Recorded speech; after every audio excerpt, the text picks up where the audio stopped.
Сегодня или никогда. Yes!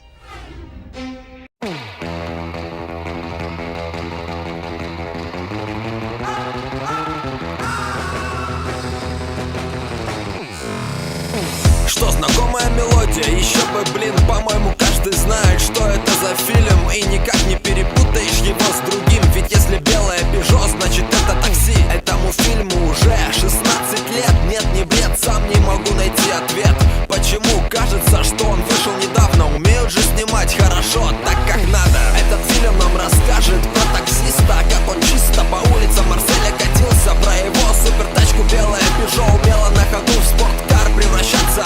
Он нарушал всегда правила, летел на красный, не уважал копов и гнал их с трассы. Но однажды, не зная в своем такси, посадил он копа и поехал с ним. Конечно, нарушал все правила, как обычно, показывал пассажиру, как он ездит быстро, не подозревая, что в конце поездки перед его носом будет значок полицейский. А у копа этого на работе проблемы, грабят банки, бандиты и плюют на систему. Деньги выносят спокойно и по мерседесам. Одна секунда, след простыл с денежным прессом. И хочет он, чтобы таксист помог ему найти бандюганов и посадить в тюрьму, иначе тот лишится прав лет на 100. А что ответит таксист? Смотри кино. Один из первых, наверное, это фильм, в котором показали тюнинг машины красивый еще до «Форсажа». Появился он и уже тогда поднялся на небосклон. Ну как тут не поставить мне балл высокий? Ведь фильм очень крутой, и для него эти строки 10 баллов. Конечно, всей команде, от режиссера до актеров, привет банде. Всегда пристегивайся, езди аккуратно. Знай, что можешь не успеть повернуть обратно. Цени свою жизнь и каждый прожитый день.